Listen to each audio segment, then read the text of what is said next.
सभी भक्तों के प्रति प्रणति सादर करता हूँ। सच्चिदानंद घन स्वरूप परमेश्वर अवतार साधन दाता भगवान श्री चक्रधर स्वामी जी के पुनीत श्री चरणों को स्पर्श करते हुए आज हम सब पविता पर्व क्या होता है इस विषय में चर्चा करेंगे। पविता पर्व कैसे करना चाहिए, पवित्र पर्व की जो विधि है उस विधि को हम जानने का प्रयास करेंगे। भारत भूमि त्योहारों की भूमि कही गई है और इस भारत भूमि में जब सावन का महीना शुरू होता है तो उसी के साथ त्योहारों का आरंभ भी हो जाता है। और जब सावन का महीना प्रारंभ हुआ तो उसमें एक ही बात प्रत्येक व्यक्ति पूछता है कि राखी कब है, रक्षाबंधन का त्योहार कब है। प्रत्येक व्यक्ति इस प्रश्न को पूछता है क्योंकि ये जो रक्षाबंधन का त्योहार है, राखी का त्योहार है, ये एक पवित्रता का प्रतीक माना जाता है। भाई बहन के रिश्ते को पवित्र रखने के लिए एक ये जो त्योहार है, इस त्योहार को बहुत ही श्रद्धा के साथ एवं हर्ष उल्लास के साथ मनाया जाता है। तो राखी के त्योहार को श्रावणी, सावनी, सलूनी इत्यादि नामों से जाना जाता है और हमारे पवित्र पर्व का संबंध भी इसी राखी के त्योहार के साथ ही है। तो सबसे पहले राखी का त्योहार क्यों मनाते हैं, रक्षाबंधन का त्योहार क्यों मनाया जाता है, इसके विषय में कुछ ऐतिहासिक तथ्यों का अवलोकन करते हैं। तो सबसे पहले जब भी रक्षाबंधन हम शब्द को श्रवण करते हैं, जब भी भाई और बहन के रिश्ते को हम सुनते हैं, देखते हैं, तो समय क्या है कि सबसे पहले हमें भगवान श्री कृष्ण महाराज जी का भाई का स्वरूप दिखाई देता है और साथ में द्रौपदी का बहन का स्वरूप हमें दिखाई देता है। क्योंकि भाई और बहन का जब नाम लिया जाए तो सबसे पहले भगवान श्री कृष्ण महाराज जी और द्रौपदी की तरफ हमारी दृष्टि जाती है। महाभारत के अंदर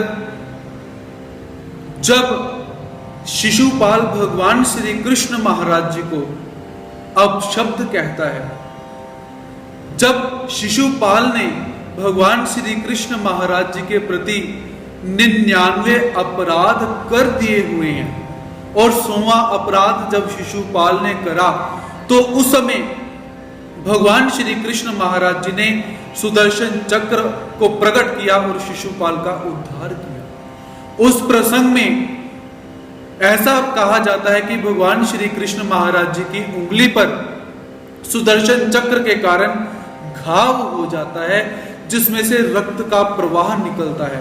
उस समय सभी किसी वस्त्र को ढूंढते हैं कि भगवान श्री कृष्ण महाराज जी की उंगली से रक्त निकल रहा है तो भगवान जी को कुछ पट्टी बांधी जाए। तो आसपास में सारी की सारी रानियां, महारानियां, दरबारी वस्त्र को ढूंढ रहे हैं, कहीं वस्त्र मिल जाए, किंतु द्रौपदी ने वस्त्र ढूंढा नहीं। द्रौपदी क्या करती है, अपनी बहुमोल साड़ी को फाड़कर उसकी पट्टी बनाकर भगवान श्री कृष्ण महाराज जी की उंगली पर बांध देती है। उस समय भगवान श्री कृष्ण महाराज जी कहते हैं कि हे बहन, जब भी तेरे ऊपर विपदा आन पड़ेगी मैं तेरी रक्षा अवश्य करूंगा। और जब कौरवों की सभा के अंदर द्रौपदी का चीर हरण किया गया तो भगवान श्री कृष्ण महाराज जी ने अपने भाई होने का कर्तव्य वहां पर निभाया हुआ है। ऐसा हम पुरानी कथाओं के माध्यम से देख सकते हैं। उसके पश्चात विष्णु पुराण के अंदर, स्कंद पुराण के अंदर, पद्म पुराण के अंदर हमें एक और कथा प्राप्त होती है जिसके अंतर्गत राजा बलि, जो कि दैत्यों का राजा है और दानवीर कहा जाता है, तो राजा बलि ने 100 यज्ञ पूरे किए 100 यज्ञ पूरे करने के पश्चात स्वर्ग को प्राप्त करने की लालसा जब पैदा हुई तो इंद्र देखता है कि ये अब मेरे स्वर्ग को भी ले जाएगा। इसीलिए इंद्रदेव विष्णु जी के पास जाकर कहते हैं कि हे प्रभु मेरी रक्षा कीजिए, मेरे स्वर्ग की रक्षा कीजिए। क्योंकि इंद्र का स्वर्ग का सिंहासन कैसा है, प्रत्येक अवस्था में डामाडोल हो जाता है आराम से, मानो सिंहासन के नट बोल्ट ढीले पड़े हुए हो। कोई राक्षस आए तो इंद्रदेव चिंतित हो जाते हैं, कोई तपस्या करे तो इंद्रदेव चिंतित हो जाते हैं। तो आज जब राजा बलि ने 100 यज्ञ पूरे कर लिए तो इंद्र फिर दुविधा में पड़ जाते हैं, कहीं मेरा सिंहासन ना चला जाए। तो इस चिंता में आतुर होते हुए इंद्र विष्णु जी के पास गए और जाकर कहा कि हे प्रभु, ये जो राजा बलि है मेरे स्वर्ग की तरफ, मेरे सिंहासन की तरफ देख रहा है, मेरे सिंहासन की रक्षा कीजिए। उस समय विष्णु जी ने वामन का अवतार धारण किया और राजा बलि से जाकर याचना की, भिक्षा मांगी। दैत्य गुरु शुक्राचार्य बलि को समझाते रहे कि जो अंतिम यज्ञ है इसे सफल कर, उसके पश्चात किसी को भिक्षा देना। लेकिन राजा बलि क्या कहता है कि नहीं, मैं दानवीर हूं, जो मेरे दरबार में आएगा मैं उसे भिक्षा अवश्य दूंगा, उसी समय दूंगा। तो राजा बलि वामन अवतार के अंतर्गत जो विष्णु है उनसे निवेदन करता है कि मांगिए, क्या मांगना चाहते हो। तो विष्णु जी ने कहा कि मुझे केवल 3 पग भूमि ही चाहिए। जब राजा ने सुना 3 पग भूमि तो राजा मुस्कुराया, हंसा कि ब्राह्मण देव कुछ और बड़ी वस्तु मांगो, 3 पग भूमि क्या है, और तुम्हारा अवतार भी कैसा है, वामन अर्थात छोटा। तो वामन अवतारधारी विष्णु जी कहते हैं कि हमें 3 पग भूमि ही चाहिए। तो राजा ने कहा कि 3 पग भूमि मैंने तुम्हें दान करी। और उसी समय वामन अवतार में जो विष्णु जी आए हुए हैं उन्होंने अपने शरीर को, देह को बहुत बड़ा किया। पहले कदम के अंदर स्वर्ग को नापा, दूसरे कदम के अंतर्गत पृथ्वी को माप लिया। अब तीसरे कदम को जब रखने लगे तो विष्णु जी कहते हैं, वामन अवतारधारी विष्णु जी कहते हैं कि राजन अब बता तीसरा कदम मैं कहां पर रखूं। तो राजा बलि ने सिर नीचे करा और कहा कि हे प्रभु, ये भी भूमि ही है, आप मेरे सिर पर तीसरा पग रखिए। तो विष्णु जी ने तीसरा पग राजा बलि के सिर पर रखा और उसे पाताल के अंदर भेज दिया। इतना होने पर भी राजा बलि संकुचित नहीं हुए, दुखी नहीं हुए, प्रसन्न हो रहे हैं कि मैंने दान किया है, सर्वस्व दान किया है। तो विष्णु उनके ऊपर प्रसन्न होकर कहते कि मांग क्या चाहता है। राजा बलि ने कहा कि पाताल लोक तो आपने मुझे दे दिया है, अब पाताल लोक का जो बाहर का दरवाजा है वहां पर आप दरबान होकर खड़े हो जाएं, ताकि जो भी आए आपके दर्शन करे और मैं भी आपके दर्शन कर सकूं। तो ऐसे राजा बलि ने, जो देवता विष्णु है, देवता विष्णु को अपना द्वारपाल बना लिया। जब माता लक्ष्मी को पता चला कि मेरे पति को दरबान बना लिया हुआ है, द्वारपाल बना लिया हुआ है, अब वो वापिस नहीं आएंगे, तो ऐसी सूचना मिलने पर नारद जी से उन्होंने पूछा कि अब मैं क्या करूं। तो नारद जी ने कहा कि जाओ, जाकर राजा बलि से याचना करो। तो माता लक्ष्मी पाताल में आई और पाताल में आकर एक सूत का धागा लिया और उस धागे को राजा बलि की कलाई पर बांधते हुए कहती है कि मुझे मेरे पति को वापस कर दीजिए। तो राजा बलि ने उस धागे को सम्मानित करते हुए, उस रक्षा सूत्र को सम्मानित करते हुए जो देवता विष्णु है उन्हें कहा कि आप इन्हें वापस ले जाइए। ऐसा हमें प्रसंग प्राप्त होता है। इतिहास की तरफ यदि हम अवलोकन करें तो ऐतिहासिक प्रसंग के रूप में क्या है कि मेवाड़ की रानी, जिसका नाम है कर्मावती, जो कि विधवा हो चुकी हुई है, तो विधवा होने के पश्चात गुजरात के सुल्तान बहादुर शाह ने उसके ऊपर आक्रमण करना चाहा। तो कर्मावती क्या करती है, मुस्लिम सम्राट हुमायूं को राखी भेजती है कि मेरी राखी का स्वीकार करो और मेरे भाई होकर मेरी रक्षा करो। तो हुमायूं ने उस हिंदू रानी की राखी को स्वीकार करके उसकी रक्षा करने का प्रण किया। ऐसे हमें पौराणिक, ऐतिहासिक और धार्मिक प्रसंग प्राप्त होते हैं, इतिहास प्राप्त होते हैं कि जिसके माध्यम से हम रक्षाबंधन के इतिहास को जान सकते हैं। और आज के समय में रक्षाबंधन का जो त्योहार है वह त्योहार बहुत हर्षोल्लास के साथ मनाया जाता है, क्योंकि रक्षा बंधन, जिसकी हमने रक्षा करनी होती है उसके बंधन को हम स्वीकार करते हैं। जैसे राजा बलि ने उस बंधन को स्वीकार किया। येन बद्धो बलिर राजा दान वेंद्रो महाबल तेन त्वमपि बदनामी रक्षो मां चल मां चल, कि जिस रक्षा सूत्र के माध्यम से इतने बड़े राजा को बांधा गया, तो ऐसा रक्षा सूत्र किसी को भी बांध सकता है।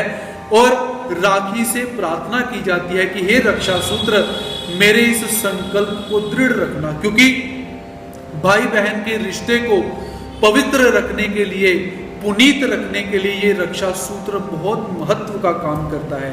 इसीलिए आज के समय के अंदर राष्ट्रीय स्वयं सेवक संघ के जो कर्ता हैं, जो सेवक हैं, वो क्या करते हैं कि राखी वाले दिन एक दूसरे को भगवा धागा बांधते हैं ताकि हमारा आपसी प्रेम बना रहे। ये प्रेम का प्रतीक त्योहार, इसलिए हमें इस त्योहार को बहुत अच्छी तरह से मनाना चाहिए। भाई और बहन का रिश्ता तो हमने देखा कि वो बहुत ही पुनीत और पवित्र रिश्ता है। तो इस रिश्ते के विषय में किसी कवि ने एक बहुत सुंदर बात कही गई है। तो कवि पंजाबी भाषा के अंदर क्या कहता है? छावा ठंडिया ने बोहड़ दिया, पानी ठंडे ने खूहा दे, सबब नाल मेल हुंदे ने रब वर्गिया रूहां दे। ये जो एक दूसरे के साथ हम मिलते हैं, ये परमात्मा की कृपा से ही मिलते हैं, नहीं तो इतने बड़े जन सैलाब के अंदर कौन किसे जानता है। तो ऐसे भाई और बहन का जो प्रेम है, उस प्रेम का प्रतीक ये राखी का त्योहार। अब यही त्योहार हमने परमात्मा के साथ भी मनाना है। तो परमात्मा के साथ इस त्योहार को कैसे मनाएं? तो परमात्मा के साथ इस त्योहार को मनाने के लिए क्या है कि जैसे बाईसा माता जी ने और रामदेव ने, आचार्य श्री नागदेव जी ने भगवान जी के साथ पवित्र पर्व को मनाया, राखी के त्योहार को मनाया, वैसे ही हमें भी मनाना चाहिए। तो भगवान श्री चक्रधर स्वामी जी का निवास बीड़ के अंदर है। तो बीड़ में निवास होने के पश्चात क्या है कि उस समय जो दादोस हैं, दादोस ने भगवान श्री चक्रधर स्वामी जी का पविता पर्व करने से पूर्व ही अपना पविता करवा लिया हुआ है, क्योंकि दादोस कैसे हैं, अपने आप को बहुत बड़ा मानते हैं। और पविता पर्व करवाया और उस समय क्या है कि उनके गले में बहुत सारे पवित्रे रखे हुए हैं, चंदन लगाया हुआ है, टीका लगाया हुआ है इत्यादि। और दादोस कहते हैं कि रे नागदेव, चलो भगवान श्री चक्रधर स्वामी जी के पास जाकर उनका पविता करते हैं। भगवान जी को नारियल, सूत, सुपारी, वस्त्र इत्यादि समर्पण करते हैं। तो नागदेव जी भी दादोस के साथ हो लिए। तो आचार्य श्री नागदेव जी ने क्या किया था कि 2 वस्त्र सिलाए हुए थे, एक वस्त्र दादोस के लिए और दूसरा वस्त्र अपने लिए।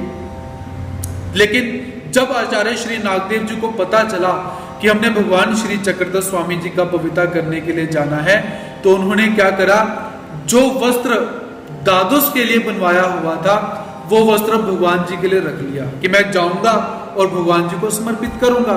और जो वस्त्र अपने लिए बनाया हुआ था वो वस्त्र दादोस को समर्पित कर दिया और दादोस का पविता किया।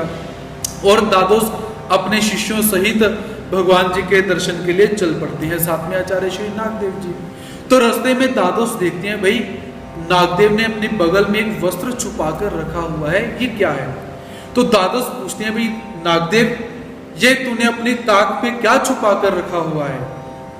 तो नागदेव जी कहते हैं कि दादोस, ये वस्त्र मैंने भगवान श्री चक्रधर स्वामी जी के लिए रखा हुआ है, मैं उन्हें समर्पित करूंगा।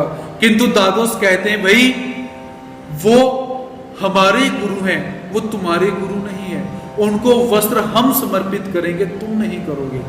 और दादोस उसी समय वहां पर बैठ गए और जबरदस्ती आचार्य श्री नागदेव जी को कहा कि ये वस्त्र मुझे समर्पित करो और मैं आगे जाकर भगवान जी को समर्पित करूंगा।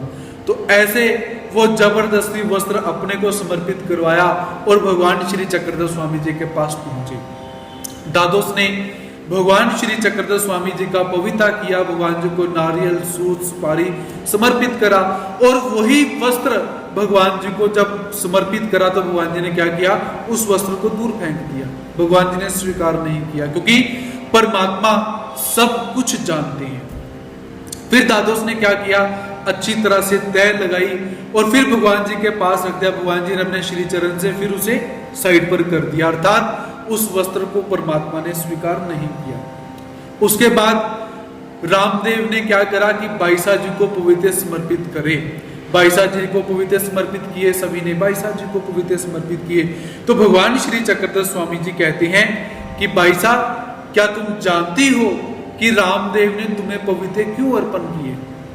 तो बाईसा जी कहते हैं कि मैं नहीं जानती हूँ कि मुझे पवित्र क्यों समर्पित किए। तो भगवान जी कहते हैं कि दादोस बहुत चालाक है, वो जानता है कि मैं अगर बाईसा को पवित्र समर्पित करूंगा तो बाईसा इत्यादि सारे भक्त मेरा पवित्र पर्व करेंगे, मुझे पवित्र देंगे, मेरा मान सम्मान होगा, पूजा पुरस्कार होगा, इसीलिए उसने तुम्हें पवित्र समर्पित किए हुए हैं। ऐसा ये जीव बहुत ही चतुर है, ऐसा भगवान जी ने बोला। तो बाईसा जी कहते कि हे भगवान जी, ये वस्त्र मुझे समझ नहीं लगा क्या है। और भगवान जी कहते कि जाओ बाईसा जी, इस वस्त्र को क्या है, धोकर लेकर आओ। तो बाईसा माता कहती है भगवान जी, इतना अच्छा वस्त्र है, नया वस्त्र है, इसे आप नया ऐसे ही धारण करो। तो भगवान जी कहते ये नया वस्त्र नहीं, ये जूठा हुआ वस्त्र है। आचार्य श्री नागदेव से दादोस ने ऐसे ऐसे वस्त्र को ग्रहण किया हुआ है, तो जाओ जाकर इसे धोकर लेकर आओ, फिर हम इस वस्त्र को धारण करेंगे। तो ऐसे जो पवित्र पर्व है, उस पवित्र पर्व की ये जो लीला है यहाँ पर हमने श्रवण करी, इसका ध्यान करना चाहिए कि उस समय जो दादोस हैं भगवान जी को कैसे कैसे पवित्र समर्पित कर रहे हैं, भगवान जी को कैसे पूजन कर रहे हैं, बाईसा जी ने भगवान जी को कैसा पूजन किया होगा, आचार्य श्री नागदेव जी ने कैसा पूजन किया होगा, उसको जानना चाहिए। उसके पश्चात एक बार क्या हुआ, भगवान श्री चक्रधर स्वामी जी का निवास करंजखेड़ नामक स्थान में है। उस समय आबाईसा, इंद्रभट्ट, उनकी पत्नी गोराईसा इत्यादि भगवान जी से मिलने के लिए आए हुए हैं। तो भगवान जी से भेंट करी। उस समय भगवान जी को पवित्र पर्व हुआ पड़ा है, भगवान जी के गले में नारियल का सूत का धागा है, नारियल पड़े हुए हैं, भगवान जी सुशोभित हैं। तो भगवान जी के दर्शन किए, भगवान जी को नमस्कार किया, पत्र पुष्प दिए और भगवान जी के पास बैठकर इंद्रभट्ट, माता आबाईसा और पत्नी गोराईसा भगवान जी से विदा लेकर चले जाते हैं। तो विदा लेकर जब निकले तो रास्ते में क्या हुआ कि जो गोराईसा है, गोराईसा उस समय गर्भवती है। तो रास्ते में ही चलते चलते गोराईसा को पेट दर्द शुरू हो जाता है। पेट दर्द शुरू हुआ, प्रसव का समय आ चुका है, लेकिन रास्ते में है। तो माता आबाईसा कहती कि इंद्रभट्ट जाओ, भगवान जी के पास जाओ और भगवान श्री चक्रधर स्वामी जी से जाकर निवेदन करो कि गोराईसा का पेट दुख रहा है, तो आप अपने गले का पवित्र जो सूत है वो गोराईसा को दे दो। तो इंद्रभट्ट भगवान श्री चक्रधर स्वामी जी के पास आए, भगवान जी को आकर निवेदन करते हैं कि हे प्रभु ऐसे ऐसे, लेकिन शर्म के कारण उस पूरी बात को बता नहीं पा रहे हैं। लेकिन भगवान जी ने पूछा किस कारण आए हो? तब इंद्रभट्ट कहते कि ऐसे ऐसे आबाईसा ने भेजा है और गोराईसा का पेट दर्द हो रहा है, तो आप अपने गले का पविता दे दीजिए, सूत का धागा दे दीजिए। तो भगवान जी ने अपने गले का पविता उतारा, इंद्रभट्ट को दिया। इंद्रभट्ट गोराईसा आबाईसा के पास गए और माता आबाईसा ने क्या करा, उस धागे को गोराईसा के पेट पर बांध दिया और गोराईसा का जो पेट दर्द है वो रुक जाता है।